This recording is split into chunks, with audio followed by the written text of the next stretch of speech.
I went for a run and Matt invited me up. Matt's awake at this hour? Oh, hey, Kev. Ooh, nice hair. Remember when Friday nights meant frozen pizza, paper plates, and that bright yellow TGIF logo spinning onto your screen? For a lot of us, ABC's TGIF block was less a programming lineup and more a weekly ritual. Shows like Full House, Family Matters, Step by Step, and Boy Meets World felt like extended family members you checked in with every week. But here's the thing we don't talk about as much. To get those iconic hits, ABC also threw a lot of spaghetti at the wall, and some of it slid right off in record time. Tonight, we're dusting off the VHS shelf to look at the other side of TGIF, the weird experiments, the high-concept oddities, and the star vehicles that just never clicked with audiences. These are the shows that were hyped, shuffled around, quietly burned off, or just vanished so fast you might think you imagined them. We're not just calling them flops because they were bad. Some of them had heart, interesting ideas, or future big-name stars. But in TV land, the scoreboard is simple. Short runs, bad ratings, and almost no cultural footprint usually means the network quietly pretends you never existed. So let's fire up the time machine, grab a slice of 90s nostalgia, and revisit 9 ABC TGIF shows that were giant flops. And hey, if you remember watching any of these live, you're officially one of the real ones. Before we dive into number 9, don't forget to hit like, subscribe, and ring the bell so you don't miss any of our trips back to the weirdest corners of TV history. Alright, let's kick it off with one of the strangest family shows ABC ever tried to make work. 9. Aliens in the Family, 1996. If you've ever thought, what if the Brady Bunch but with puppets from outer space? Then congratulations, you may have accidentally pitched Aliens in the Family. The premise is pure mid-90s high concept.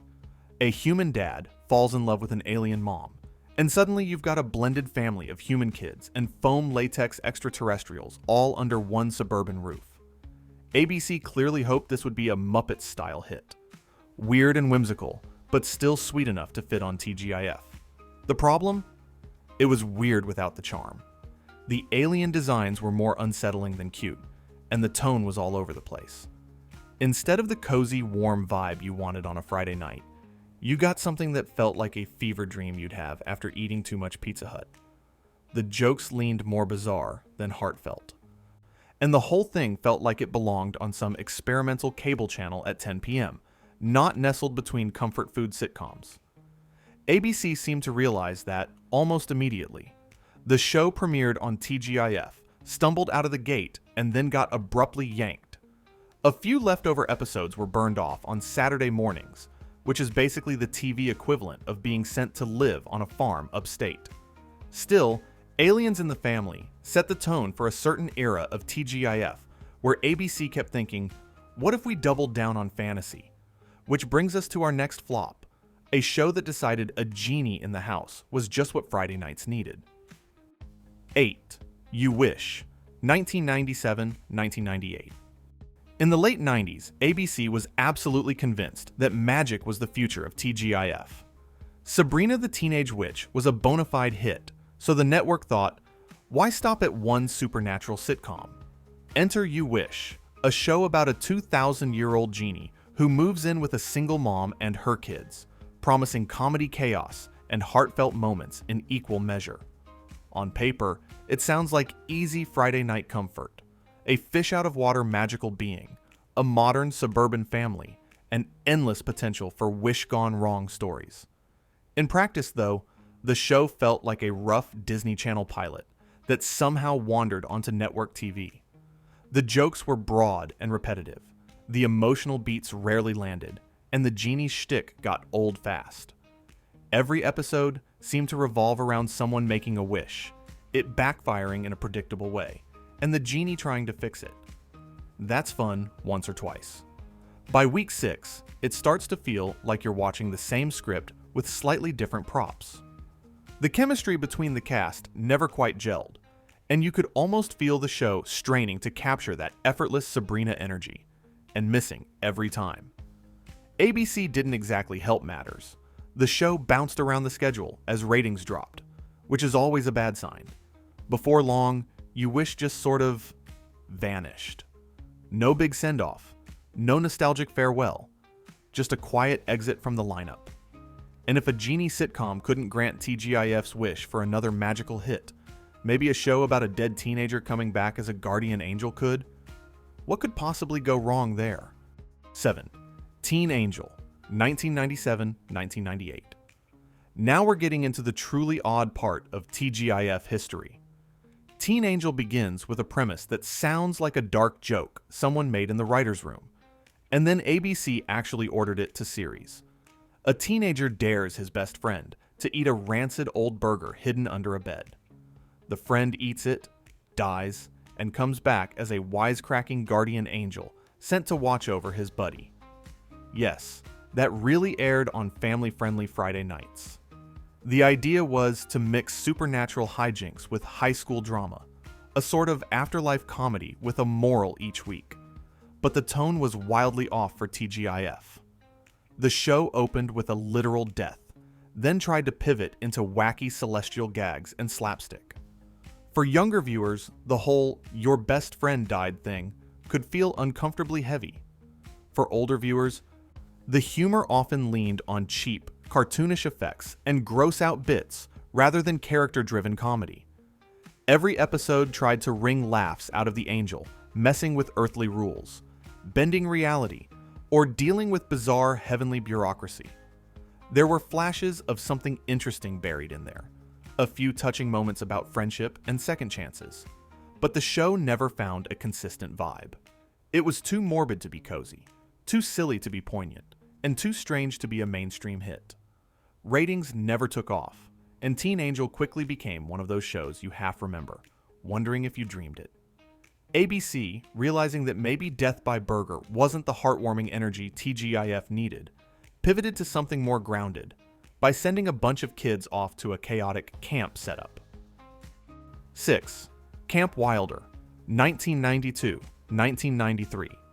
Before TGIF dove fully into magic and mayhem, it experimented with a more grounded, ensemble teen sitcom in Camp Wilder. Despite the title, there's no actual camp. Instead, you've got Ricky Wilder, a young woman who finds herself taking care of her younger siblings, and a revolving door of neighborhood teens who treat her house like a hangout spot. Think of it as a kind of proto-teen dramedy jammed into a Friday night comedy block. The idea wasn't bad. You had a mix of personalities, some surprisingly honest emotional beats, and a format that let the show tackle slightly older issues than the traditional family sitcom setup. It also featured future stars like Jerry O'Connell and Hilary Swank, which makes it a fascinating time capsule to revisit. The trouble was, Camp Wilder never really answered the question, why this show? Compared to the clean hooks of Full House or Step by Step, it felt a little vague. Was it about sibling bonds, growing up, a cool big sister figure? All of the above, and not strongly enough on any of them. With such a big ensemble, individual characters didn't always get enough focus to become truly memorable. TGIF viewers looking for big laughs and sweet, easily digestible storylines got something that felt a bit more like an after-school special with canned laughter. Ratings never climbed high enough to justify a long run, and the show quietly bowed out. Still, ABC didn't give up on the idea of heartwarming blended families. Next up, they tried to lean on both a strong premise and a big personality in the form of Nell Carter, only to discover that even star power isn't always enough to save a struggling series. 5. Getting By, 1993-1994. Getting By had all the ingredients you'd think a TGIF show would need to succeed. You had Nell Carter, already beloved from Gimme a Break, heading up a cast that centered on two single moms, one black, one white, raising their combined kids under one roof. On paper, it sounded like a great way to blend family comedy with some light commentary on race, class, and modern parenting. What made Getting By unusual is that it actually started on NBC before jumping over to ABC, where it landed in the TGIF lineup. That kind of network hop is rare, and it can be confusing for audiences. By the time it showed up on Friday nights, some viewers had seen it before, others never knew it existed, and TGIF already had an established rhythm. The show itself was fine. It wasn't a disaster. There were funny moments, heartfelt scenes, and Carter gave the kind of grounded, warm performance you'd expect. But fine doesn't always cut it when you're sharing a lineup with certified comfort food heavy hitters. The writing often felt uneven, like it couldn't decide whether it wanted to be a broad sitcom or a slightly more serious family dramedy. As ratings stayed soft, ABC didn't pour much energy into saving it. There were no big reinventions, no huge marketing pushes. It simply couldn't carve out a strong identity. Eventually, Getting By slipped off the schedule, remembered more by hardcore TGIF historians than casual fans. ABC's next move? Go bigger, go broader, and hang everything on one wild hook. 7 orphan siblings, a desperate big brother, and a cross-dressing alter ego named Aunt J. 4. On Our Own, 1994-1995. If you were flipping through channels in the mid-90s and paused on a sitcom featuring a flamboyant aunt raising a house full of kids, you might not have realized you were watching a guy in disguise. On Our Own followed the Jericho siblings, 7 orphans determined to stay together after the death of their parents. Their oldest brother Josh creates the persona of Aunt J to convince social services that there's a responsible adult in the house. There's a genuinely emotional core here. The idea of siblings doing whatever it takes to avoid being split up taps into real stakes. But TGIF packaging demanded big, broad comedy, so the show leaned hard into the Aunt J gimmick. That meant elaborate disguises, slapstick close calls, and lots of jokes built on the premise of Josh juggling his real identity with his fake persona. The result was tonal whiplash. 1 minute, you're feeling for these kids, worrying about their future. The next, you're watching what feels like a drag farce designed for big laughs. It never fully reconciled those two halves. Some viewers connected with the heart of it. Others were turned off by the cartoonish approach to such a heavy subject. Behind the scenes, ABC tried retooling and moving the show around, hoping to find a sweet spot. But like so many TGIF experiments, it just couldn't find the ratings magic. After a single season, On Our Own was off the air, joining the long list of, wait, did that really exist? Shows from the era. Of course, when all else fails, you can always try to adapt a hit movie into a sitcom. That's exactly what ABC attempted next, with a talking baby who just couldn't carry a Friday night. 3. Baby Talk, 1991-1992. Riding the wave of Look Who's Talking's success, ABC decided that what America really needed was a weekly sitcom about a baby with a wisecracking inner monologue. Baby Talk took the basic idea of the film, a baby commenting on the chaos of adult life around him, and tried to stretch it into a family series. On the surface, it seemed like a slam dunk. The movie was a hit, the concept was recognizable, and cute babies are a tried and true sitcom ingredient. But from the start, Baby Talk was plagued by production issues. There were multiple cast changes, creative shakeups, and a significant retooling between seasons that made it feel like 2 different shows sharing the same title. The biggest problem, though, was that the charm of the movie just didn't translate. In a film, the talking baby gimmick is novel. In a weekly series, it quickly becomes a crutch. Instead of sharp writing and memorable characters, the show leaned on the baby's voiceover to carry scenes. And since the baby doesn't actually interact in a complex way, you're left with adults delivering fairly generic sitcom plots, while a disembodied voice cracks jokes over the top. TGIF audiences, spoiled by the strong character work on shows like Full House, didn't form the same attachment here. Ratings were underwhelming, and ABC's constant tinkering only made things worse. By the time Baby Talk left the schedule, it already felt like a footnote. Still, ABC clearly believed that star power and brand recognition could save a struggling show. Which leads us to a late 90s TGIF entry, built entirely around two of the biggest child stars of the decade, Mary-Kate and Ashley Olsen. 2. Two of a Kind, 1998-1999. If you were a kid in the late 90s, the Olsen twins weren't just famous. They were an empire. Direct-to-video movies, books, merchandise, you name it. So when ABC announced Two of a Kind, their first big return to series television after Full House, it felt like a guaranteed smash. The setup is classic TGIF. A widowed college professor dad trying to raise his twin daughters with the help of a quirky, free-spirited babysitter who shakes up their routine. You've got the familiar dynamic of a buttoned-up parent, wisecracking kids, and an outsider who helps everyone loosen up. ABC threw its full marketing muscle behind the show, hyping it in promos and leaning into the Olsen brand. And yet, it never quite clicked. The show wasn't bad. In fact, a lot of fans remember it fondly. But it didn't stand out. The writing was safe, the stories predictable, and the attempted edgier moments never fully committed. In an era when TGIF itself was losing steam and audience habits were changing, Two of a Kind needed to be more than just pretty good. Instead of becoming the next cornerstone of the block, it quietly underperformed. Ratings didn't justify a long run, and despite its built-in fan base, ABC pulled the plug after one season.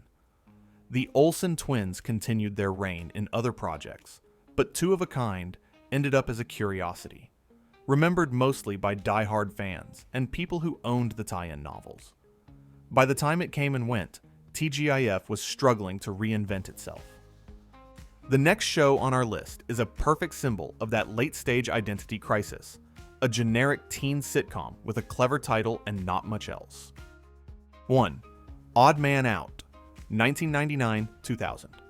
As the 90s rolled into 2000, ABC tried one more time to capture lightning in a bottle with Odd Man Out. The concept? A teenage boy named Andrew lives in a house full of women.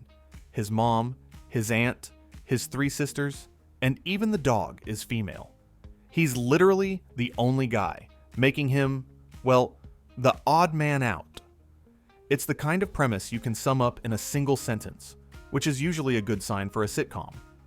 The trouble is, once you get past that logline, there wasn't much there. The show leaned heavily on, isn't it crazy being a teenage boy surrounded by girls, without digging deeper into the characters or finding fresh angles. You got the expected jokes about dating, privacy, and embarrassment, but not much that felt truly memorable or emotionally grounded. By this point, TGIF itself was fading. The cultural grip it had in the early 90s was slipping, competition was tougher, and audiences were starting to drift to cable, the WB, and other options. Odd Man Out arrived right as the party was winding down, trying to dance on a floor that wasn't as crowded as it used to be.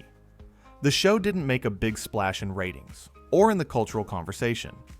It came and went quickly, leaving behind only hazy memories for the handful of viewers who caught it during its short run. In many ways, it's the perfect symbol of late-era TGIF, a show built on a neat hook, dropped into a block that had lost its magic. And that brings us back to the bigger story of why these flops are so fascinating. Conclusion: when TGIF's magic ran out. Looking back, it's easy to remember TGIF as an uninterrupted parade of classics. But the reality is messier, and honestly, more interesting. For every Family Matters that ran for years, there were experiments like Aliens in the Family and Teen Angel that barely made it through a semester. These flops tell the story of a network trying desperately to keep up with changing tastes, trends, and competition, all while clinging to the idea that families still wanted to gather around the TV together every Friday night. What's striking is how many big swings ABC took. They tried fantasy sitcoms, guardian angels, blended families, movie spin-offs, and star vehicles. Some were too weird, some too generic, and some just arrived at the wrong time. A few had real heart or interesting ideas buried beneath the gimmicks. But in the unforgiving world of ratings, intent doesn't matter, only results. In a way, these flops mark the end of an era. TGIF stumbled, so did the idea of the network appointment block that everyone arranged their weekend around. Friday nights stopped being sacred sitcom territory and became just another slot on an increasingly crowded dial. But here's the thing, if you remember any of these shows, if you watched You Wish or Two of a Kind or Odd Man Out as they aired, then you're part of a very specific, very nostalgic TV generation, and that's worth celebrating. So let us know in the comments, which of these giant flops do you secretly love? Did we miss any forgotten TGIF misfires you think deserve a second look?